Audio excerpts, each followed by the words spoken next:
London and lives with her best friend that she met in college, and she is a barista. And one day she meets the most cheerful and annoying and inseparable person named Finn. He comes into her job and he's friendly and lively and everything that Ava is not. And Finn is like, you know what, I'm gonna make it my mission to be friends with Ava, because Finn never stays in one place for long, and he's always traveling and moving to new places. And he's like, you know what, I'm not gonna be in London for long. I want to complete my bucket list and then I'm on to my next adventure. And Ava's roommate is like, girl, you need to make friends, you need to get out, you need to get out of the apartment and live life. And so them meeting was just like kismet, divine intervention. And at first Ava is reluctant and she like cannot stand Finn, but they start going on more adventures and she starts letting her walls fall down, and one thing leads to another. But in the middle of this, something in Ava's life happens that is catastrophic, and she really lets that situation and that experience hold her back from living and allowing herself to feel joy. And I related to that so much, because sometimes something can happen to somebody you love or even in the world, and it makes it hard for you to want to be happy and live your life, and you just don't feel like you are deserving to experience joy. So this book, oh my goodness, it was just so cute. The banter between our main characters was just absolutely adorable, and this was just such a good read. It was so captivating. The writing, the plot, the characters, the setting, like everything was just so good. And honestly, that book set the tone for me for the reading month that I had. So that was The Friendship Fling by Georgia Stone. Alrighty, ready. Let's get into some physical books, shall we? This month I read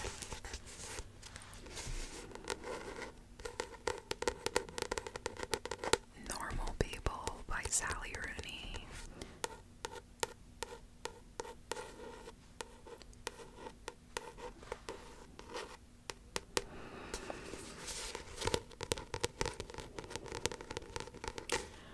Normal People.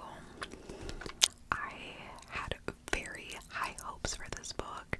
I was really looking forward to it, and I'd seen so much discourse online on BookTube. Sorry, my stomach's growling. I just seen so many glowing reviews of this book, but I did not like it. I did not like this book. This book was very chaotic to me, and I felt like a lot of things were left up, for your interpretation, and I did not like that. So, Marianne and Connell, those are our main characters, and they essentially grow up together, and they go to school together, and so they know each other, right? Okay. Connell's mom is essentially a maid for Marianne's family, for their family home, because Marianne comes from money and Connell doesn't.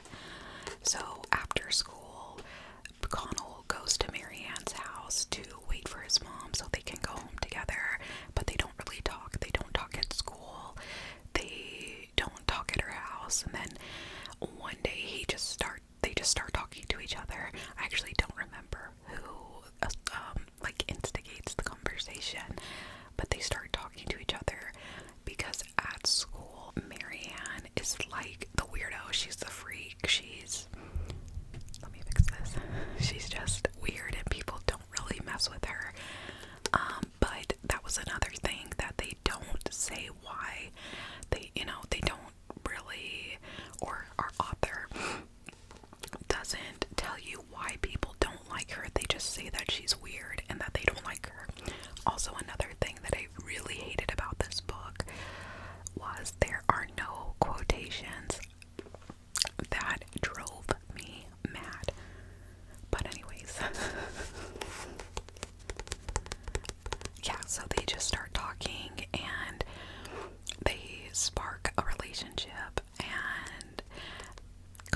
is embarrassed of Marianne. Like, he's embarrassed to be seen with her, so he's like, don't tell anybody that we talk.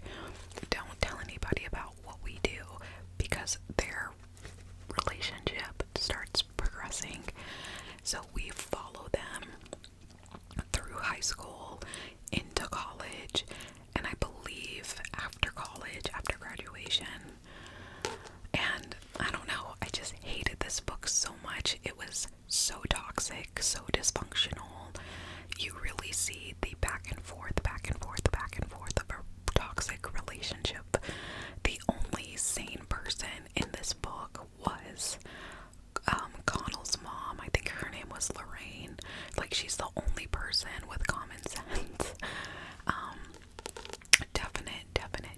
Definite trigger warnings for this book too, by the way. Like, there's some heavy stuff that happens, between Marianne and her family, between other relationships that Marianne has.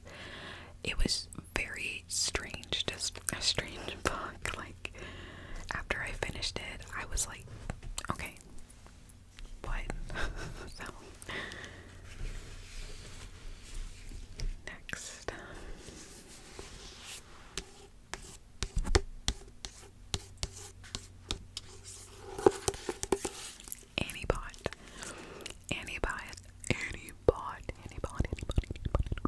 Anybot by Sierra Greer. This book, let me tell you about this book right here. 5 out of 5, 5 out of 5, 5 out of 5. Okay, our girl is a sex robot, and Doug, we hate Doug. Doug purchases her. He had a divorce. Annie-bot was built to resemble his ex-wife. So he buys her, essentially, and she stays in his home, does chores, does services for him, and they just live harmoniously.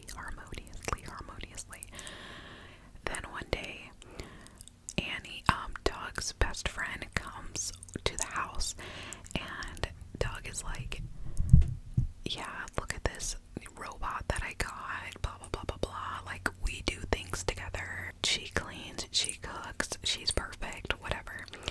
So then Doug's best friend, well, one, he's kind of like weirded out because obviously Annie looks like Doug's ex-wife. Sorry, the HOA is cutting the grass, so I had to turn the gain down until they're done. But yeah, so Annie looks like Doug's ex-wife, and he's like, okay, that's weird, but he's intrigued. So at night, when Annie is charging, his best friend comes up to her because she's in the closet. It's nighttime, and he's like, if you have sex with me, I will tell you a secret, but it has to stay between us, like what we do and what I tell you. And so he, in my opinion, he takes advantage of her, and he tells her that after the fact, he's like, you can learn how to code to change yourself, essentially. And so they do that, and then she starts in her computer brain, she starts learning how to code, and she's changing, and she's just becoming different. So she goes to her appointments, her bot checkups, and they can tell that she is changing in different ways. And so Doug is starting to become suspicious.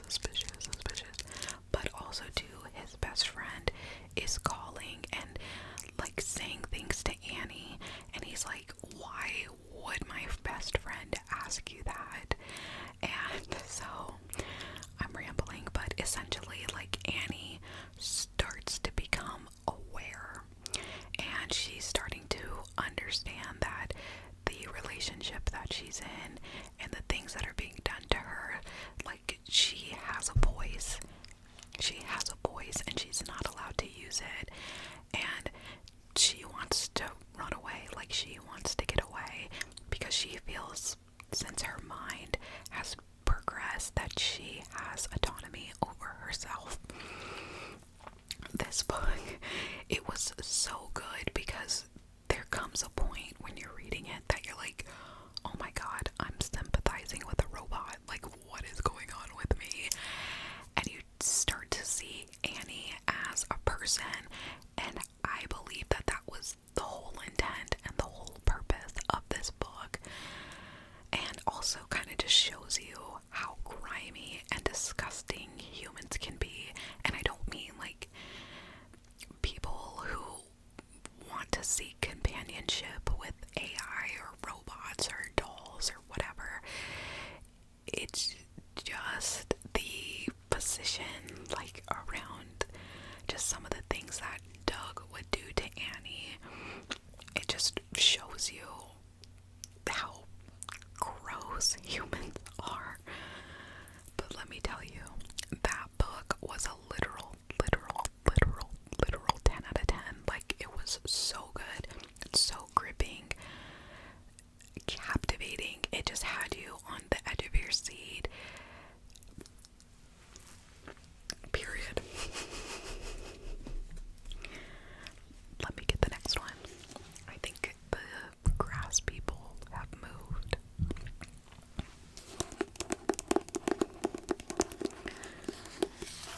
You've reached Sam. You've reached Sam by Dustin Thou. This book, oh my god. I have so many feelings and opinions and just thoughts about this book. But we meet Sam and Julie. They meet in high school, fall in love, have that fairy tale life together throughout the 3 years of high school. And they are planning their future. They are, they're just getting ready to take those next steps in life because they're seniors, they're graduating. They know that they want to be together and do life essentially until one night Sam tragically dies. And Julie is just essentially stuck in her grief. She cuts everybody out of her life. She goes off the grid. She starts removing Sam from her life. She throws away everything that he gave her, that she has, that's his. And she's just truly grieving. And one day she's just had enough and she can't take the pain anymore, and she calls Sam's phone and he answers. And they talk, and she just like doesn't understand that he's not coming back, that all of these plans that they had together are not coming to fruition. And he essentially is talking her through her grief, but he's also like, we can talk, but one day, like, we're gonna have to say goodbye. And we just follow Julie's journey because it's a very unorthodox grief journey. Because yes, Sam is not with us. He's not with Julie anymore. And she knows that, but it's different because when someone dies and they pass on, like, all of that communication stops dead on. But for Julie, he can't be with her physically like she wants, but she still has the privilege of talking to him. It was such an interesting concept because it really makes you think about how that would feel. Like, I'm sure we've all lost somebody. I've just wanted to pick up that phone. I mean, it was a lot. Like, it was such an experience to read this book. The one thing that I will say, though, is our female main character tends to be a little bit insufferable.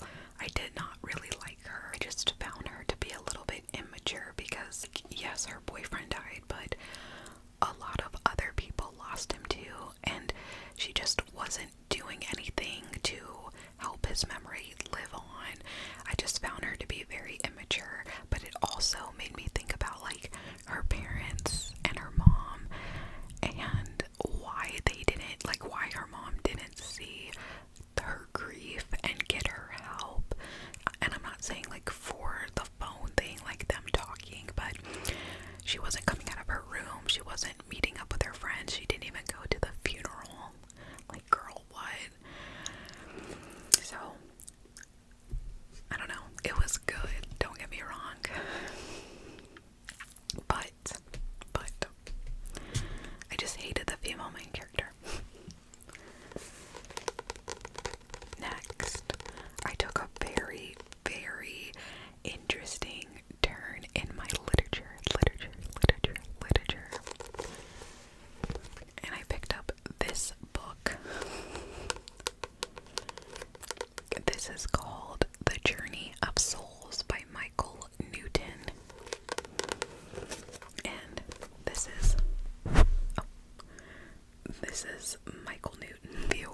is what he looked like. Well, this was a very interesting book. I am extremely have an irrational, unavoidable fear of death. I think a lot of people do, and for me, it is because obviously don't know what we're gonna move on to after we die, and so I am scared. I'm scared of dying. I think about dying every single day, and I'm not joking. Like, I literally think about death, like my death, and the people that I love every single day. And I was thinking, okay, I have this fear. I need to dive into positive things to help me kind of cope and understand my fear. So I read The Journey of Souls, Case Studies of Life Between Lives. Now, I'm gonna put the book down just because of the glare, but I'll tap on it. Now, I went into this book because they've kind of framed this book as like a conversation with people who have experienced death, whether it be like flatlining or something like that. But this book was actually this doctor hypnotizing people and them viewing their past lives. Now, I didn't really like that. Not that I didn't like it, but that's not why I bought the book. But I did read it, and it was very interesting. It's just not what I was looking for. But the things that these people were experiencing in their past lives was kind of what I expected, or what I thought dying and moving on to the next stage of whatever it is, what I thought it would be. And all of these people, I think there was like over 10 case studies, over people, essentially people that he talked to. They did have the same experience, and they all went to like the same places and stuff like that. Yeah, so I do believe it, especially because like there's no way for me to prove that it's not true. I don't care. Yeah, so I do believe in like what these people were saying they were experiencing, and I thought the hypnotic aspect of it was extremely interesting and intriguing. Like, I kind of want to be hypnotized now to like see my past lives. I will say Dr. Newton, let me see what he is. He is a psychologist. He's a psychologist. He was very cold, in my opinion, with the cases, and I feel when he was interviewing them, because he like hypnotizes them and then documents the session, he like moved on from a lot of things really fast when he was like talking with these people, and I didn't like that. But it was really interesting. And if you're interested in past lives or death or whatever, I definitely would recommend it. But I still really would like to find a book that more so touches on like not a real, but like this life, people have died and like seen things in the afterlife. So okay, so the next three books that I read were part of a series, so I'm gonna talk about all of them at the same time. Prepare yourself.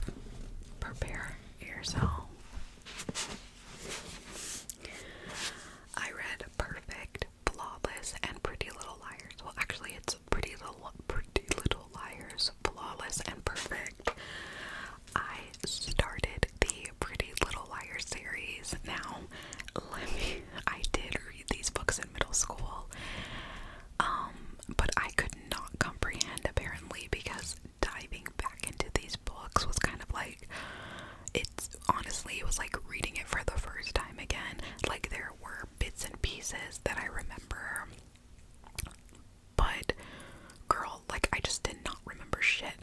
But okay, so it's kind of hard for me to like explain because I read so many books. Okay, so in this book, which is the first book, this is Pretty Little Liars, we meet the liars. Essentially, Allie De Laurentiis goes missing, and in middle school, in 7th grade, and then now they are juniors, I want to say sophomore and juniors in the first book, and they start getting, let me backtrack.